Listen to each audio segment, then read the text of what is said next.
नमस्कार दोस्तों। आज हम आचार्य चाणक्य के एक प्रमुख सूत्र अपने अपमान का बदला कैसे लें पर विचार करेंगे और देखेंगे कि चाणक्य क्या उपाय सुझाते हैं अपमान का बदला लेने के लिए। दोस्तों, जीवन में कई बार ऐसी स्थिति उत्पन्न हो जाती है जब हमें किसी से अपमान सहन करना पड़ता है। कई बार अपनी की गई गलतियों के कारण हमें अपमान सहना पड़ता है, तो कई बार बिना बात के ही अपमानित होना पड़ता है। हालांकि अपनी गलतियों के लिए हुए अपमान को इंसान सह लेता है, लेकिन कई बार बिना किसी गलती के सबके सामने अपमानित होना पड़े तो उसे सहना बहुत ही मुश्किल हो जाता है। ऐसे में कई लोग तुरंत ही अपने हुए अपमान का उसी भाषा में जवाब देना शुरू कर देते हैं, तो कुछ लोग चुप होकर बर्दाश्त कर जाते हैं। हालांकि कई लोग ऐसे भी होते हैं जिन्हें समझ नहीं आता कि इस परिस्थिति में क्या किया जाए। आचार्य चाणक्य ने अपने नीति शास्त्र में अपमान का जवाब देने के जबरदस्त तरीके बताए हैं, तो चलिए जानते हैं उसके बारे में। आचार्य चाणक्य अपनी चाणक्य नीति में बताते हैं कि बार बार अपमान का घूंट पीना मूर्खता की निशानी है। दरअसल आपको बेइज्जत करने वाला आपको परेशान देखकर खुश होता है और इसे अपना मनोरंजन का हिस्सा मानता है। ऐसे में आपको खुद पर काबू करने की जरूरत है।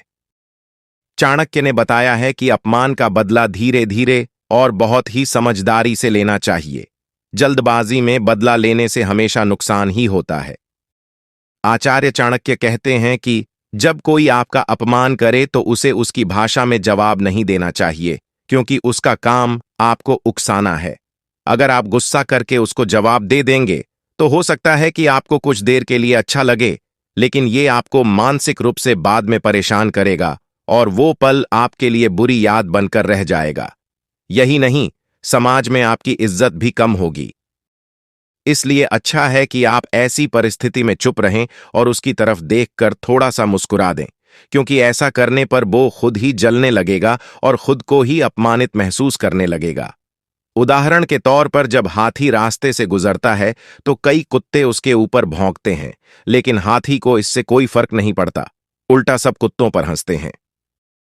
शून्य से शुरुआत कर शिखर तक पहुंचने वाला शख्स कभी किसी को अपमानित नहीं करता है। दूसरों का अपमान सिर्फ वही लोग करते हैं जो किसी एक क्षेत्र में थोड़ा बहुत नाम कमा लेते हैं और उनका ईगो आसमान पर होता है। इन लोगों की बुद्धि अविकसित होती है। ये खुद को महान समझते हैं और किसी का भी आदर सम्मान नहीं करते, और इसी वजह से ही कोई इन लोगों पर भरोसा भी नहीं करता है। ऐसे लोग अपने ईगो के चलते ही एक दिन सीधे गड्ढे में गिर जाते हैं। उदाहरण के लिए, भगवान श्री कृष्ण जब अपने मामा कंस के दरबार में पहुंचे थे तो कंस ने सबके सामने उनको नीचा दिखाया और उनका बहुत मजाक उड़ाया था। उसने उनका मजाक उड़ाते हुए कहा कि एक बालक मुझ जैसे महाबलशाली योद्धा को मारेगा। मैं वो हूं जिसके आगे सारी दुनिया सर झुकाती है, और बड़े बड़े देवता लोग भी मेरा नाम सुनते ही कांपने लगते हैं। इस ब्रह्मांड में ऐसा कोई नहीं है जो मुझे मार सकता है। फिर जब श्री कृष्ण ने अपनी अलौकिक शक्ति दिखाई तो कंस ने भी उनके आगे अपना सिर झुका लिया। उसके घर में घुसकर श्री कृष्ण ने सबके सामने उसको हरा दिया और उसको मौत के घाट उतार दिया। बहुत से लोग ऐसे होते हैं जिन्हें दूसरों को नीचा दिखाना अच्छा लगता है। आचार्य चाणक्य के मुताबिक ऐसे लोग हमेशा जीवन में असफल होते हैं। हाँ, हो सकता है कि वो थोड़े देर के लिए अपने जीवन में बहुत उन्नति करें, बहुत सफलता प्राप्त करें, पर वह सफलता ज्यादा देर नहीं टिकती। वह हैलोजन बल्ब के तरह तेजी से चमकते हैं और जल्दी फ्यूज भी हो जाते हैं। उनका अहंकार और घमंड उन्हें कभी आगे बढ़ने नहीं देते। ऐसे लोगों को हमेशा दूसरों से बद्दुआ ही मिलती है। एक समझदार इंसान कभी किसी का अपमान नहीं करता। वहीं बहुत से ऐसे भी होते हैं कि जिनके लिए सब कुछ सहन कर जाना ही सबसे बेहतर तरीका होता है। हालांकि चाणक्य कहते हैं कि अगर कोई शख्स अपमान करे तो उसे एक बार सहना समझदारी है। दूसरी बार हुए अपमान को सहन करना उस शख्स के महान होने का परिचय देता है, लेकिन तीसरी बार अपमान को सहन करना उस शख्स की सबसे बड़ी बेवकूफी और मूर्खता होती है। इसलिए हमेशा अपमान सहना सही नहीं होता। आचार्य चाणक्य कहते हैं कि बदबू केवल सड़े हुए फूलों से ही आती है, क्योंकि खिले हुए फूल हमेशा चारों तरफ खुशबू ही फैलाते हैं। इसी तरह जो इंसान दूसरों का अपमान करता है ऐसे लोगों की सोच बहुत ही छोटी होती है। इस कारण ऐसे लोग जीवन में कभी कामयाब नहीं हो पाते हैं। चाणक्य ये भी कहते हैं कि जिन लोगों को दूसरों का अपमान करना अच्छा लगता है, उन लोगों से दूरी बनाए रखने में ही भलाई है। दोस्तों, ये एक सच्चाई है कि हीरा चमकने के बाद ही कीमती बनता है, वरना हीरा भी पत्थर ही कहलाता है। अगर आपको अपने क्षेत्र में कामयाब होना है, तो सिर्फ अपने लक्ष्य पर ही ध्यान दें। कोई बार बार अपमान करे, तो अपने अंदर उस अपमान की आग को जलाए रखें और उसका सही दिशा में खुद को सफल बनाने में इस्तेमाल करें। आपका सफल बनना ही आपके अपमान करने वालों के लिए सबसे बेहतरीन और करारा जवाब होगा। आपकी सफलता से उनका मुंह हमेशा के लिए बंद हो जाएगा और वो आपसे कभी नजरें नहीं मिला पाएंगे। यही उनके लिए सबसे बड़ी हार होगी।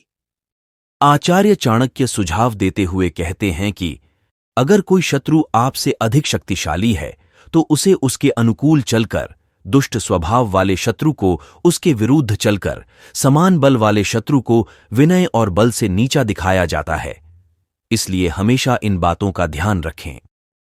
आचार्य चाणक्य का कहना है कि मनुष्य के जीवन में अपमान मौत से कम नहीं होती है। कई बार आपके जीवन में ऐसे लोग आते हैं जो बार बार हर बात में आपकी बेइज्जती करने की कोशिश करते हैं। अगर आपकी किसी ने सरेआम बेइज्जती कर दी, तो जीवन में उससे बड़ा कोई दुख नहीं होता। ऐसा इसलिए क्योंकि आमतौर पर मनुष्य जिस चीज के लिए सबसे ज्यादा घबराता है, वो है अपनी इज्जत। मनुष्य हमेशा सोचता है उसकी बेइज्जती ना हो जाए। पर ऐसे भी कई लोग होते हैं जो अपमानित होने पर उसका मुंह तोड़ जवाब नहीं देते। ऐसा करने वाले इंसान को जिंदगी में कदम कदम पर अपमान का घूंट पीना पड़ता है। आगे वह कहते हैं कि अपमान का घूंट जहर से भी कई ज्यादा कड़वा होता है। इसी वजह से इंसान का जीना मुश्किल हो जाता है।